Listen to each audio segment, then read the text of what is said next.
"Happy birthday, Dad," said my daughter, carrying my suitcase to the door of the retirement home. Her husband smiled as if it were a gift, not a betrayal. But when I walked into the director's office, he stood up, shocked, his face pale with shock. Before we continue, please subscribe to the channel and let us know where you are listening in the comments. The suitcase sat by my front door like a coffin. I stared at it from the kitchen doorway, my coffee mug trembling in my hand. Brown leather, brass clasps, the one Ellen and I bought for our honeymoon 45 years ago.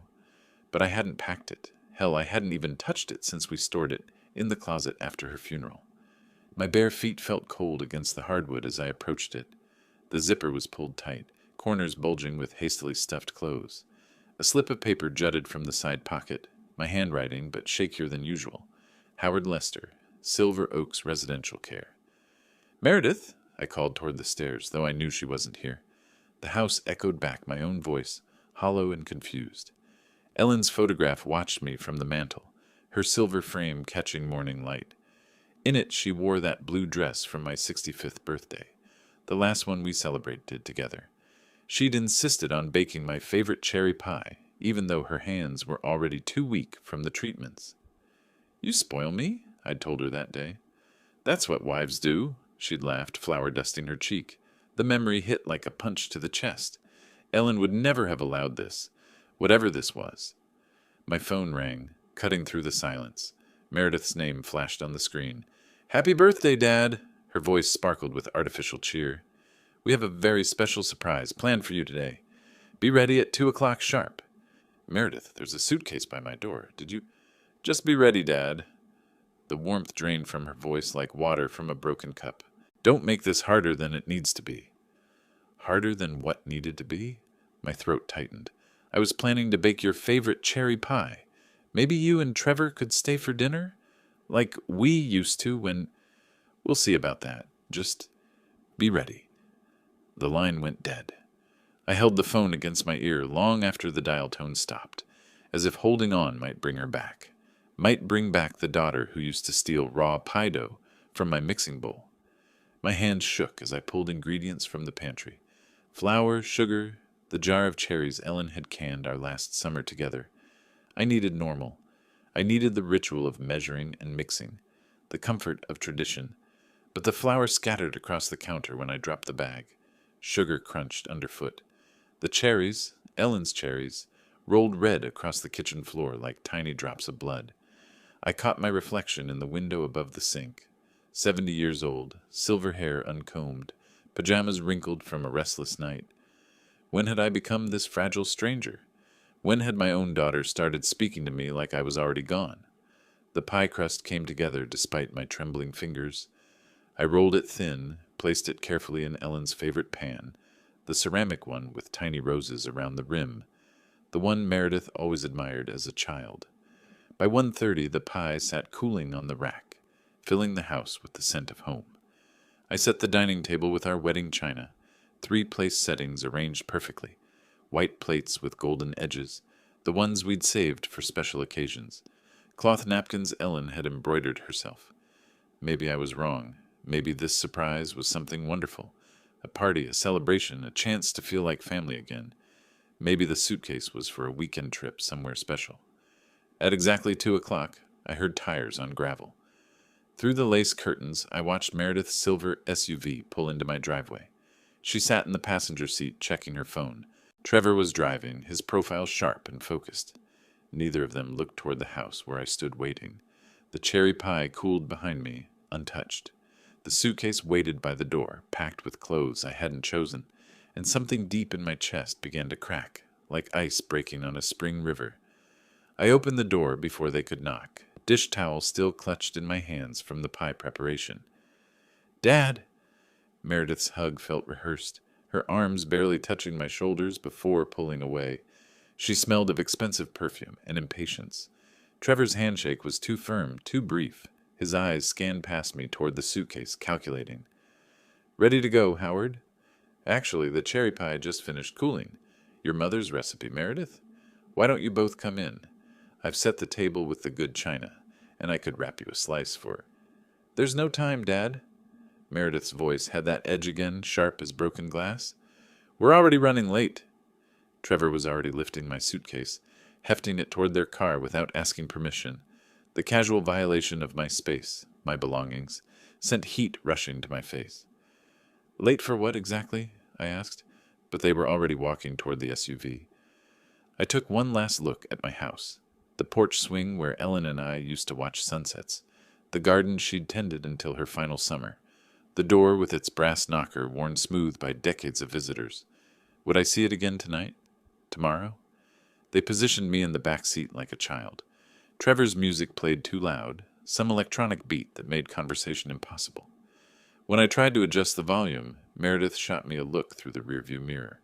We passed Washington Park, where I'd taught Meredith to feed the ducks when she was 6. Her small hand had clutched mine as we scattered breadcrumbs across the pond's surface. Remember when you used to beg me to bring you here every Sunday? I leaned forward, desperate to bridge the growing distance between us. She didn't look up from her phone. The route took us past Mel's Diner, where Ellen and I had shared coffee and pie every Sunday after church, past the library where I'd volunteered reading to children, past the hardware store where I'd worked after retiring from engineering, helping young homeowners with their projects. Each landmark felt like a goodbye I hadn't chosen. Where exactly are we going? I finally asked as we turned onto unfamiliar roads heading east. Trevor caught my eye in the mirror, his smile sharp and satisfied. Somewhere you'll be much happier, Howard. Trust us. The word trust sat bitter in my mouth. When had my daughter and her husband started speaking about me rather than to me? When had I become Howard instead of Dad? Meredith was texting someone, her fingers flying across the screen. I caught fragments. Finally doing it, and oh wow, much better this way. The phone's blue light reflected off her face, making her features look cold and unfamiliar. 20 minutes later, Silver Oaks came into view, a sprawling modern facility with manicured lawns and a circular driveway. The architecture was all glass and steel, designed to look expensive rather than welcoming. A sign by the entrance read, Silver Oaks Residential Care, where life begins again. My stomach dropped. Are we visiting someone? Meredith turned in her seat, that artificial brightness returning to her voice. Happy birthday, Dad. This is your new home. The words hit me like a physical blow. My chest tightened, making it hard to breathe. New home? The cherry pie I'd baked sat abandoned in my kitchen. The table I'd set with Ellen's china would remain empty. The suitcase I hadn't packed contained clothes for a life I hadn't chosen. Trevor parked under the covered entrance, already reaching for the keys. Through the windshield, I could see elderly residents in wheelchairs on the covered patio, staring blankly at the landscaping. This is temporary, right? My voice sounded small, desperate. Just until... Let's just see how you settle in, Meredith said, avoiding my eyes. The car's engine ticked as it cooled. Somewhere in the distance, I could hear the sound of lawnmowers maintaining the facility's perfect appearance. Everything was so neat, so orderly, so final. I sat frozen in the back seat while they climbed out, their movements efficient and practiced. This wasn't a surprise. It was an execution, and I was the only one who didn't know it was coming. Trevor yanked my suitcase from the trunk with unnecessary force, the leather scraping against the car's edge. I can help with that, I offered, but he waved me away. We've got this handled, Howard. His tone was dismissive, like I was already less than capable. Meredith checked her watch for the third time in 2 minutes, her foot tapping against the asphalt. She wouldn't meet my eyes, focusing instead on the facility's automatic glass doors. How long will I be staying here? I asked as we walked toward the entrance. Let's just see how you settle in first, she replied, the same evasive answer as before. My house key still hung on my keychain, solid and familiar in my pocket. If this was temporary, why did it feel so permanent? Why had they packed everything I owned into a single suitcase? This is for your own good, Dad. Meredith's voice carried the rehearsed quality of someone who'd practiced this speech. You're not getting any younger, and frankly, we can't provide the level of care you need. But I bought you that house in Beaverton, I said, desperation creeping into my voice. I funded Trevor's coffee shop when no bank would touch it. I've never asked for anything in return except, You forget where you put your keys? Meredith interrupted, cutting off my words like they were inconvenient noise. Last month you couldn't remember where you parked at the grocery store. Those are warning signs, Dad. Trevor nodded enthusiastically, his salesman's smile sliding into place. Here you'll have nurses available 24 hours a day. There's a gym, even yoga classes. Much better than sitting alone in that big empty house. That big empty house where I'd raised her, where Ellen and I had built 45 years of memories, where the cherry pie I'd baked this morning still sat cooling on the counter. As we approached the entrance, I caught fragments of their whispered conversation. They thought the ambient noise of the fountain in the distance would mask their words, but my hearing was still sharp. Now we can finally sell his house, Trevor murmured to Meredith. Put everything into the coffee shop expansion. The real estate agent thinks we can get at least $800,000, she whispered back. Maybe more if we stage it right. The words hit me like ice water in my veins. $800,000. The house Ellen and I had scrimped and saved to buy, where we'd painted every room ourselves, where we'd planned to grow old together. They'd already talked to a real estate agent, already planned my life around their profit margins. I thought of all the times I'd helped them over the years, the down payment on their first apartment, the car loan when Trevor's credit was too poor, the business investment that kept their coffee shop afloat during the pandemic. Had every hug, every birthday call, every family dinner been them calculating my net worth? My legs felt unsteady as we entered the lobby. Marble floors reflected fluorescent lighting. Generic artwork hung on sterile walls. Mass-produced landscapes that meant nothing to no one. The air smelled of disinfectant and resignation. Well, this is it. Meredith's voice was artificially bright as she gestured around the space. Isn't it lovely? An elderly man in a wheelchair sat near the window, staring at the parking lot. A woman with a walker moved slowly past, her children nowhere to be seen. The silence was oppressive, broken only by the soft whisper of air conditioning and distant television noise. We'll visit soon, Meredith said, leaning in for another perfunctory hug. Her lips barely brushed my cheek, cold and quick. Trevor shook my hand one final time. Take care of yourself, Howard. They were already walking away, their relief visible in the sudden relaxation of their shoulders, the quickening of their pace. They didn't look back, not once. Through the glass doors, I watched them climb into their SUV and drive away, probably already discussing how to spend my house money. I stood alone in the lobby, my suitcase at my feet, finally understanding the scope of what had happened. This wasn't about my safety or my health. This was about $800,000 and the inconvenience of an aging father who had outlived his usefulness. The automatic doors whispered shut behind me, sealing me into my new reality. Somewhere in the distance, a television played game shows to an empty room. A nurse walked past, her shoes squeaking against the polished floor, not bothering to acknowledge my presence. I was no longer Howard Lester, retired engineer, loving husband, generous father. I was a resident, a problem solved, a house sold. But as I stood there, something cold and calculating began to crystallize in my chest. They had underestimated me in fundamental ways. They knew about the house, but not about the investment portfolio Ellen and I had built. They knew about my age, but not about my connections. They knew about my loneliness, but not about my capacity for strategic thinking. I picked up my suitcase and walked toward the reception desk, my footsteps echoing in the sterile space. If they wanted to play games with my life, they were about to learn that 70 years of experience had taught me a few things about winning. Mr. Lester? A woman's voice cut through my spiral of thoughts. I'm Jennifer, your care coordinator. She approached with the practiced sympathy of someone who delivered this speech hundreds of times. Soft scrubs, comfortable shoes, a badge photo that looked optimistic about working with elderly residents. Her smile never quite reached her eyes. Ready to see your new home? I followed her across the marble floor, my footsteps echoing in the sterile space. The suitcase handle felt foreign in my grip, packed by hands that weren't mine, filled with clothes chosen by someone who didn't know me. Jennifer chatted about meal times and activities while I studied the institution's details with an engineer's eye. Beige walls designed to be calming but achieving only blandness. Classical music played at low volume, probably selected by a committee to be inoffensive. The elevator whispered upward. Second floor, room 237. Here we are! Jennifer's enthusiasm bordered on manic as she opened the door with a keycard. Your own private space. The room was smaller than my walk-in closet at home. Twin bed with industrial white linens. Dresser that looked like it belonged in a college dormitory. Single window facing the parking lot, where I could see Meredith's SUV had already disappeared into traffic. Dinner's at 5 p.m. sharp, Jennifer continued, pointing toward a schedule posted by the door. Activities room is down the hall if you want to socialize. Physical therapy starts Monday if your doctor recommends it.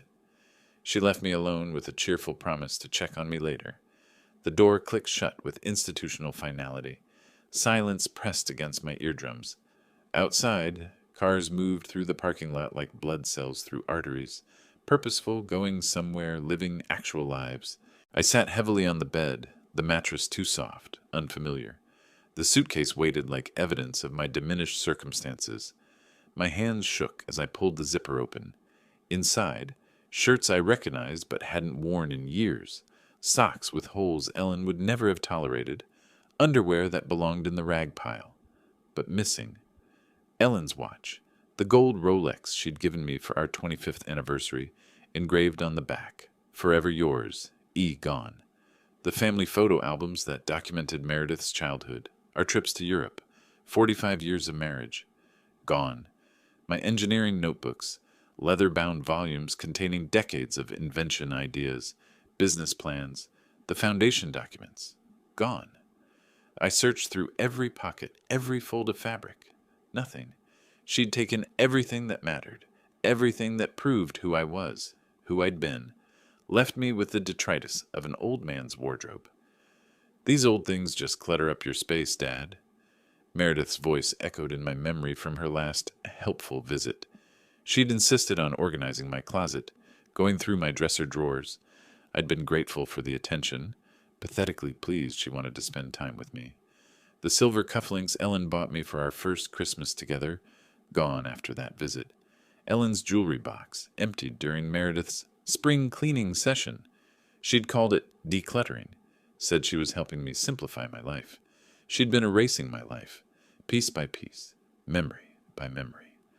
I stood at the window, watching the Oregon coast fade into evening darkness. Cars moved through the parking lot below, their headlights cutting through gathering dusk.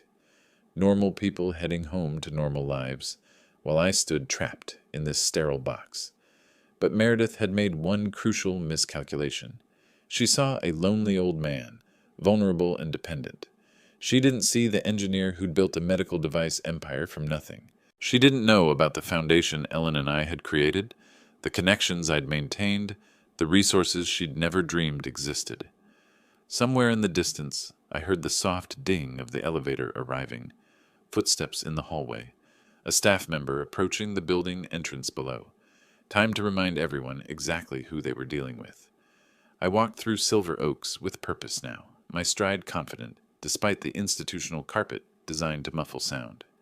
The hallways told a story my engineer's eye could read easily, cost-cutting measures everywhere, understaffed nursing stations, residents sitting alone in common areas, some staring blankly at muted television screens showing game shows no one was watching. The administrative wing felt different immediately. Thicker carpet, actual artwork instead of mass-produced prints, furniture that suggested comfort rather than mere function. The secretary looked up from her computer as I approached her desk. "I need to speak with Mr. Fitzpatrick immediately." "Is this about your accommodation? I can have Jennifer. It's about documentation irregularities. Tell him Howard Lester is here." She spoke softly into her phone, then looked up with surprise. "He'll see you right away, Mr. Lester." The office door opened before I reached it. Fitzpatrick stood behind his desk, coffee cup rattling against its saucer in his suddenly unsteady hand. His face had gone pale beneath his administrative tan. "You're Howard Lester, the founder of MedTech Innovations?" "I am." I took the chair across from his desk without being invited. "And I want to see my complete admission file. Every document." Fitzpatrick's hands trembled as he pulled a manila folder from his desk drawer. "Mr. Lester, I have to say, when the paperwork came in this morning, we had no idea. Show me." He spread the documents across his desk like a dealer displaying cards. Power of attorney authorization, medical evaluation forms, emergency contact information. I examined each page with the methodical precision that had built my company from nothing. The signature on the power of attorney was clearly forged. Meredith had practiced, but she'd missed the slight tremor I'd developed in my left hand after Ellen's death. The medical evaluation was completely fabricated. I'd never met the doctor whose name appeared at the bottom. Emergency contacts listed only Meredith, as if I had no other family, no friends, no professional connections. "Who submitted these documents?" I asked, my voice steady as a surgeon's scalpel. "Your daughter brought them this morning, said you'd had some cognitive episodes that the family felt." "This isn't my signature." I pointed to the power of attorney. "And I've never met this Dr. Morrison who supposedly evaluated my mental capacity." Fitzpatrick's face went from pale to gray. "Mr. Lester, if there are irregularities in the documentation, tell me about your admission protocols. What verification procedures do you follow?" He launched into a nervous explanation of state requirements, legal oversight, liability concerns. Silver Oaks had been struggling financially, he admitted. Recent state inspections had been challenging. The facility needed to maintain its reputation, especially with influential families. And what happens when a facility admits someone based on forged documents? That would be a serious legal matter. His voice cracked slightly. Criminal fraud. False imprisonment. We could lose our license. I let that hang in the air while I studied his increasingly panicked expression. Outside his window, the Pacific Ocean stretched toward the horizon, waves crashing against rocks with timeless patience. "I think we have a significant problem here, Mr. Fitzpatrick." "Mr. Lester, please understand, we had no way of knowing." "I'm sure you didn't." I stood slowly, leaving the forged documents scattered across his desk like evidence at a crime scene. "I'll need some time to consider my options. Of course, whatever you need. We'll do everything possible to make this right." I walked toward his door, then paused with my hand on the handle. "One more thing. How long has Silver Oaks been struggling financially?"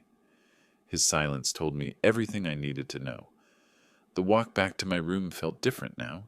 Each step carried weight, purpose, the measured pace of someone who understood exactly where the levers of power were hidden.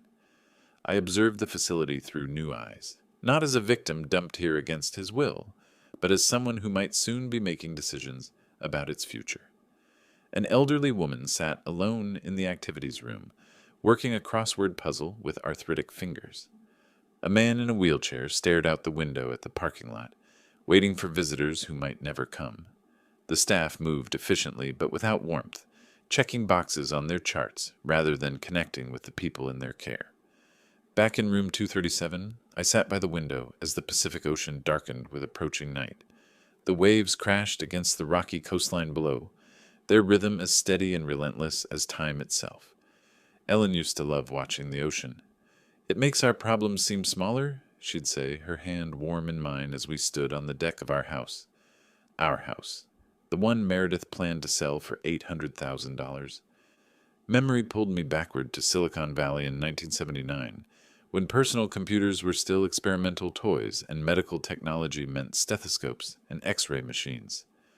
Ellen and I had worked 18-hour days in a garage, developing the first portable heart monitors that could transmit data wirelessly to hospitals. MedTech innovations started with a borrowed desk and a vision of technology serving humanity. "We're not just building a company," Ellen had told me the night before our IPO. "We're building a legacy. When we have enough, Howard, we'll use it to help people who can't help themselves." The Lester Foundation emerged from that promise. Strategic investments in healthcare technology, funding for medical research, and eventually ownership stakes in senior care facilities across the Pacific Northwest. Ellen insisted we take active roles in oversight. She'd visited every facility personally, ensuring our money improved lives rather than just generating returns. Silver Oaks was one of our earliest investments. 15% ownership, enough to influence policy but not enough to control day-to-day operations. Ellen had believed in their mission statement about dignity and independence for seniors. She'd have been devastated to see what it had become. Meredith had no idea, none whatsoever. She thought I was just some old engineer living on Social Security and the equity in his house. She'd never shown interest in the foundation, never asked about my business relationships, never bothered to understand the infrastructure Ellen and I had built together. In her mind, I was already dead, just an inconvenient body that hadn't stopped breathing yet. I pulled out my phone and scrolled through contacts I hadn't called in months. Marcus Henley, the Foundation's general counsel, Sarah Chen, our investment manager, Dr. Rebecca Santos, who oversaw our healthcare initiatives. People who understood that the Foundation wasn't just money. It was power, applied with precision and purpose. The ocean waves below seemed to pulse with Ellen's voice. Use what we built, Howard. Make it matter. I stood at the window as sunset painted the sky in shades of gold and crimson. Somewhere behind me, the institutional sounds of Silver Oaks continued. Dinner announcements, medication rounds, the quiet desperation of people waiting to die. But I wasn't one of them. Not anymore. Meredith had awakened something she didn't understand. This wasn't just about personal revenge anymore. This was about systemic change, about using the tools Ellen and I had built to transform not just my situation, but the situations of everyone who'd been forgotten, dismissed, or discarded by family members who saw dollar signs instead of human beings. I touched Marcus Henley's number on my phone screen, time to remind the world that Howard Lester wasn't dead yet. The morning after my phone call to Marcus, I sat in Silver Oaks' dining room, watching the sunrise paint the Pacific Ocean in shades of gold and amber. Other residents shuffled past with their breakfast trays, most avoiding eye contact, still treating me like a fellow victim rather than what I'd become overnight. Marcus had worked through the night with our legal team. By 8 a.m., 3 attorneys were already in Portland, armed with documentation that would unravel Meredith's carefully constructed fraud, piece by piece. Mr. Lester, Jennifer approached my table, her usual cheerful demeanor replaced with nervous respect. Mr. Fitzpatrick would like to see you in his office. I found him pacing behind his desk, phone pressed to his ear, sweat beading on his forehead despite the morning coolness. When he saw me, he ended his call abruptly. That was our insurance company, he said without preamble. They're very concerned about our liability exposure. If someone was admitted based on forged documents, that someone has a name, I interrupted quietly, and that someone built the medical device company that revolutionized cardiac monitoring in the 1980s. I suggest you remember that. Fitzpatrick's Adam's apple bobbed as he swallowed hard. Of course, Mr. Lester. What I mean is, we want to cooperate fully with any investigation. Good, because Detective Morrison from the Portland Police Fraud Division will be here at 10 a.m. She'll need access to all admission records, staff interviews, and security footage from April 20th. You've already contacted the police? I stood slowly, my reflection caught in the window behind his desk. I've contacted everyone who needs to know. The district attorney's office is opening a formal investigation into elder abuse and document fraud. The state licensing board wants to review Silver Oaks' admission procedures, and my foundation's board of directors is very interested in how their investment has been managed. For the first time since this began, I felt the satisfaction of watching someone else's face drain of color. Fitzpatrick sank into his chair like a deflated balloon. What can we do to make this right? You can start by treating every resident here with the dignity they deserve, I said, and you can prepare to explain to investigators exactly how easily your facility was deceived by a woman with a forged power of attorney. I left him with that thought and walked back to my room. Through the window, I could see a police car pulling into the visitor parking area. Detective Morrison right on schedule. My phone buzzed with a text from Marcus. Search warrant executed on M's house at 7 a.m. Found Ellen's jewelry, your engineering notebooks, family photos, everything documented as evidence. Another message followed immediately. Trevor's business bank records show payment to document forger. Paper trail complete. I set the phone aside and opened the window to breathe the salt air. Somewhere across town, Meredith was probably discovering that her careful planning had overlooked one crucial detail. She'd never bothered to learn who her father really was. The morning ocean breeze carried the sound of seagulls calling to each other above the waves. It reminded me of Ellen, who loved watching them dive for fish from our deck. She'd always said they were patient hunters, waiting for exactly the right moment to strike. Below in the parking lot, Detective Morrison was getting out of her car, briefcase in hand. Perfect timing, Ellen. Perfect timing. Detective Morrison was younger than I'd expected, maybe 40, with the kind of sharp focus that came from years of untangling financial crimes.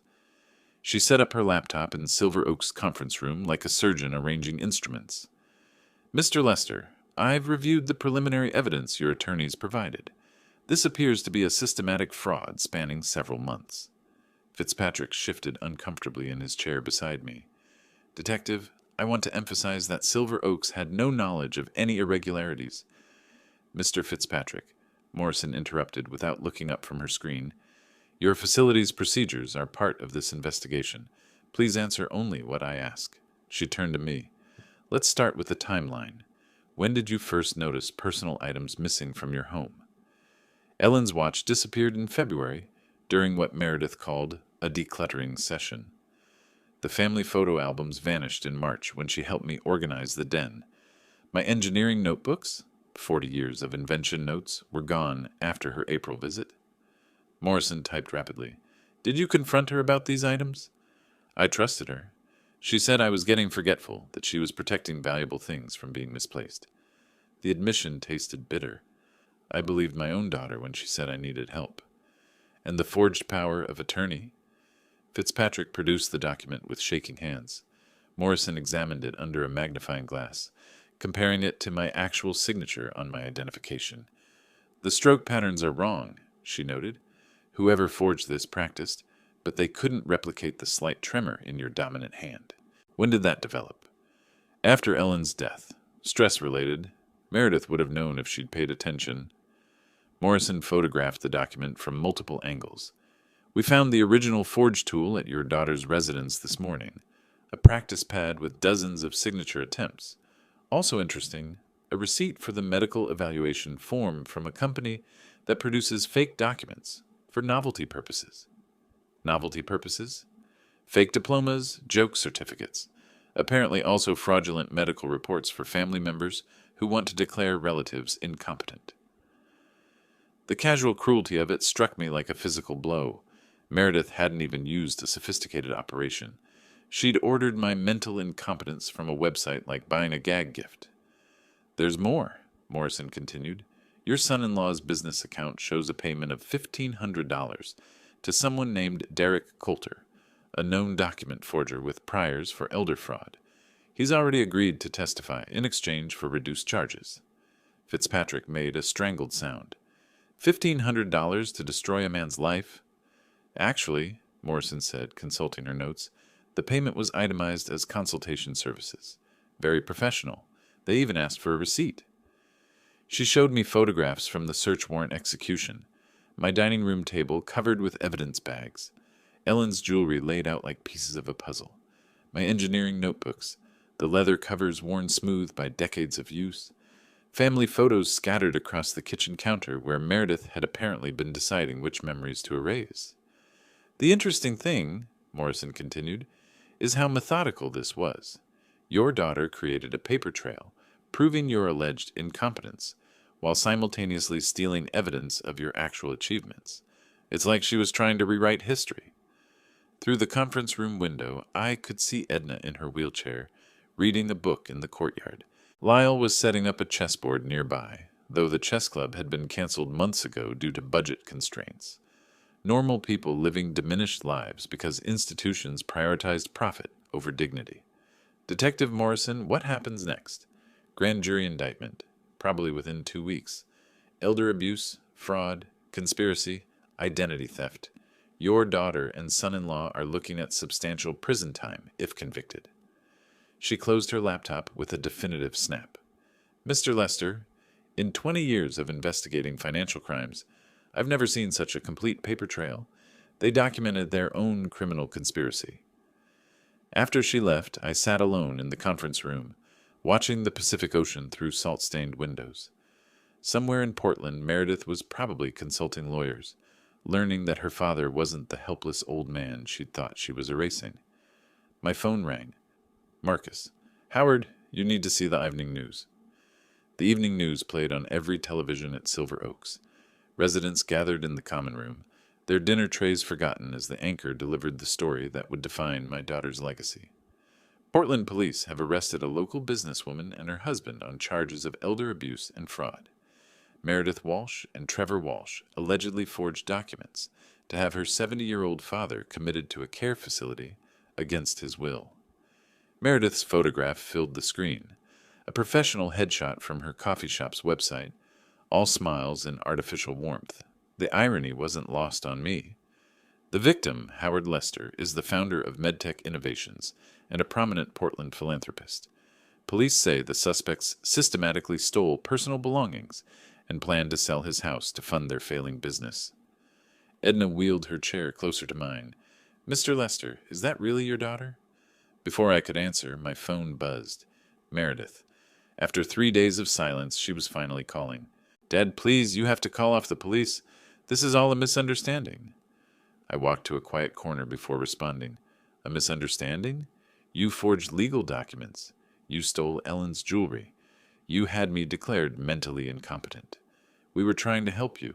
The house is too big. You're all alone. Stop." My voice carried decades of accumulated authority. "Just stop lying. I know about the $1,500 to Derek Coulter.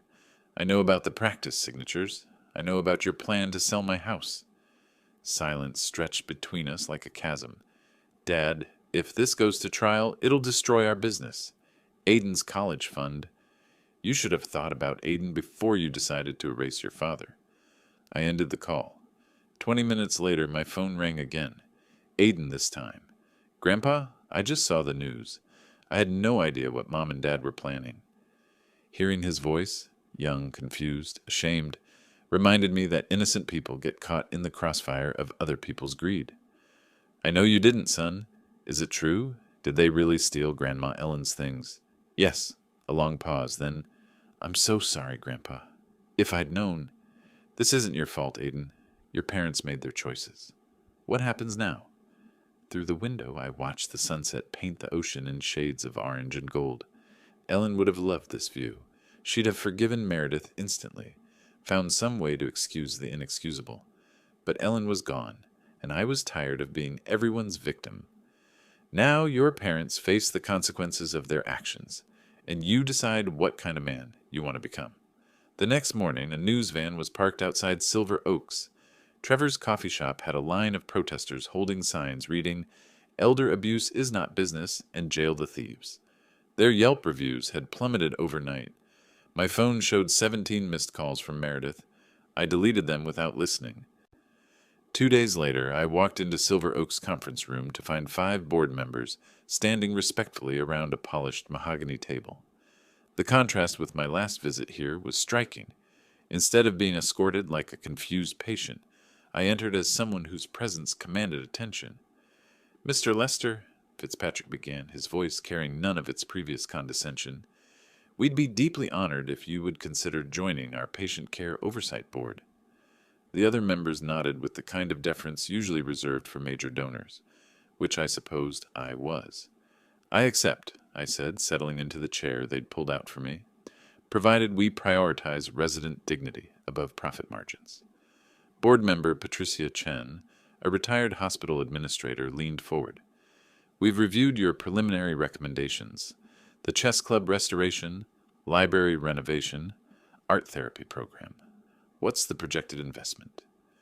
$300,000 for the first year. I opened the portfolio Marcus had prepared. "The Lester Foundation will cover all expenses. Dignity doesn't have a price tag."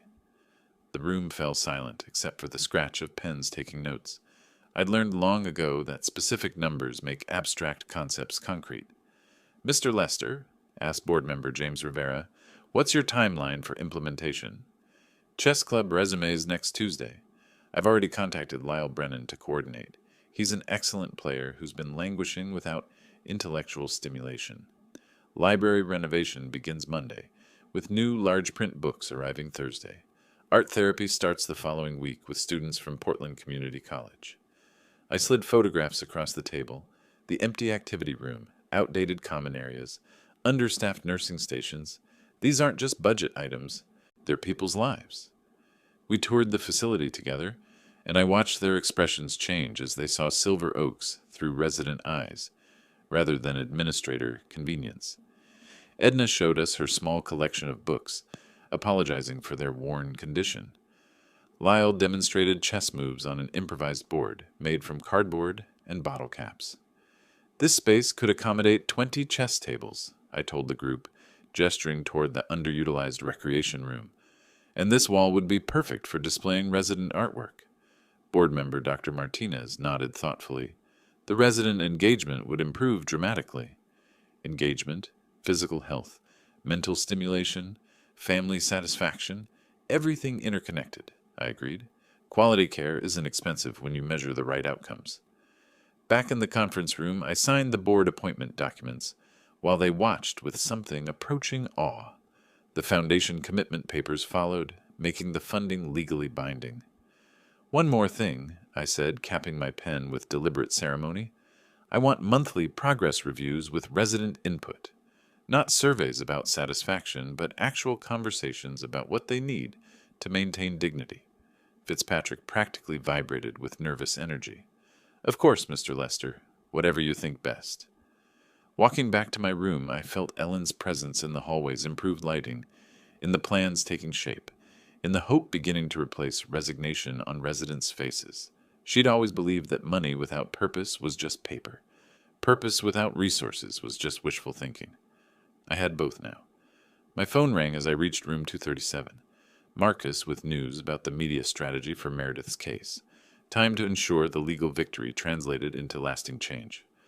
By May, the story had grown beyond local news into a cautionary tale about elder abuse that resonated across the country. I watched the coverage from Silver Oak's common room, surrounded by residents who'd become unlikely celebrities in their own right. Local couple charged with defrauding elderly father appear in court today, the anchor announced over footage of Meredith and Trevor hurrying past reporters. Meredith and Trevor Walsh face multiple felony charges in what prosecutors call a systematic scheme to steal from Howard Lester, founder of MedTech Innovations. Lyle shook his head in disgust. How does someone do that to their own parent? The camera cut to an interview with the prosecutor. The defendants forged power of attorney documents, fabricated medical evaluations, and systematically stole family heirlooms over several months. This represents elder abuse at its most calculated. That evening, Aiden helped me navigate the social media storm engulfing his parents. Meredith's Instagram account, once full of carefully curated family photos, had become a wasteland of angry comments. Look at this, Aiden said, scrolling through the responses to her last post. A picture of her and Trevor smiling at their coffee shop. Disgusting. How could anyone do this to their elderly father? The business review sites told an even starker story. Their coffee shops had dropped from 4-star ratings to 1.5 stars virtually overnight. Customer after customer explained why they could no longer support a business run by people who abused elderly family members. We used to come here every morning, read one Yelp review, but knowing what these people did to their father makes the coffee taste bitter. Local news interviewed former customers outside their flagship location. I can't give money to people who would forge documents to steal from their own dad, a middle-aged woman explained. There has to be consequences for that kind of behavior.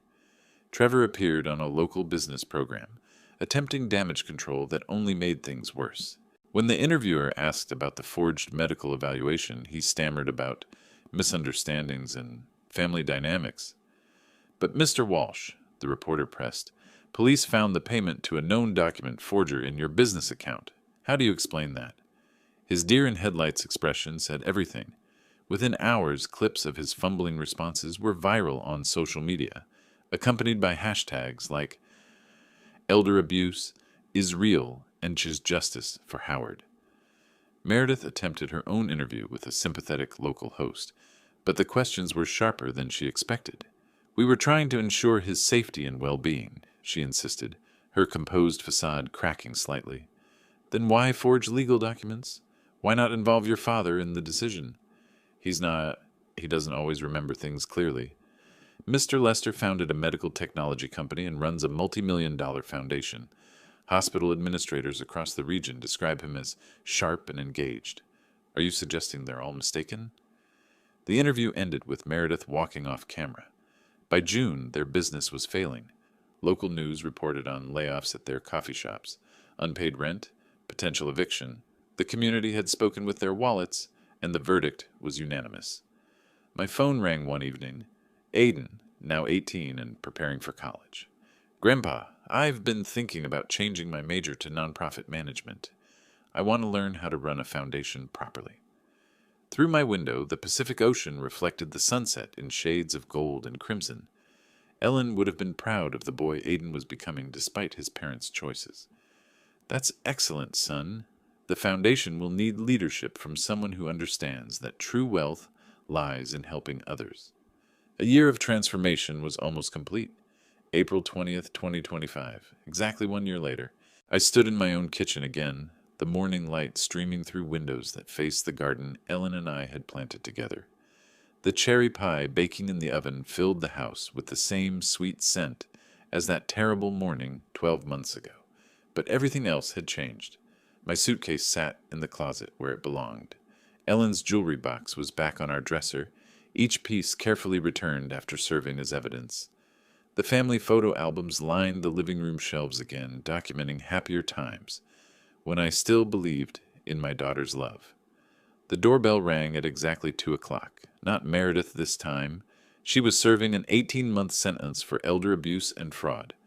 Instead, Aiden stood on my porch, now 19 and studying nonprofit management at Portland State University. Happy birthday, Grandpa. His embrace was warm, genuine, everything his parents had never been. We sat at my kitchen table, the one Ellen and I had chosen 40 years ago, while I explained the foundation documents he would inherit. Your great-grandmother Ellen believed wealth was a tool for dignity, I told him, as he signed the succession papers. She used to say that money without purpose was just paper with numbers on it. I understand, Grandpa. I promise to honor what you and great-grandma built. Together we drove to Silver Oaks for what had become my weekly board meeting. The transformation was remarkable. Chess tables occupied the recreation room, where 15 residents played with focused intensity. The new library hosted Edna reading stories to visiting children from Lincoln Elementary. Art therapy sessions filled the East Wing with laughter and creativity. Mr. Lester, Lyle called from his chess match with a visiting grandson, come see the philosophy discussion group schedule. We're debating Aristotle next week. The bulletin board near the entrance displayed thank you letters from residents and families. Edna's note, written in her careful cursive, read, "You returned dignity to forgotten people." A daughter whose mother now thrived here had written, "Mom is happy for the first time in 3 years." Fitzpatrick's quarterly report showed measurable success. A waiting list for admission, recognition from the state as a model facility. Staff retention up 60%. The excellence rating puts us in the top 5% statewide, he told the board with obvious pride. Excellence follows naturally when you treat people as human beings rather than inventory, I replied. Back in my kitchen as sunset approached, I placed a single candle on the cherry pie. Not from loneliness this time, but celebration. The walls displayed artwork from Silver Oaks residents, watercolor seascapes, charcoal portraits, abstract pieces that spoke of minds still creating, still contributing. A photograph of the transformed facility sat next to Ellen's picture. In it, residents played chess, read books, painted canvases, engaged with visiting families. Their faces showed contentment, purpose, the dignity Ellen and I had always believed every person deserved. I lit the candle and spoke to the quiet kitchen. Happy birthday, Howard. You chose justice over revenge, transformation over destruction. The phone rang, Aiden calling from his dorm room. Grandpa, I wanted to tell you about my foundation management class. We studied your Silver Oaks transformation as an example of strategic philanthropy, creating systemic change. Through the window, the Pacific Ocean reflected the day's last light. Somewhere in the distance, seagulls called to each other above the waves. Patient hunters, Ellen used to say, who knew exactly when to strike. I picked up the phone, surrounded by evidence of a year that had transformed betrayal into purpose, loneliness into legacy, and victimhood into victory. Tell me all about it, son. We have important work ahead of us. If you like this story, please like this video. subscribe to the channel, and share your impressions of this story in the comments. To listen to the next story, click on the box on the left. Thank you for watching.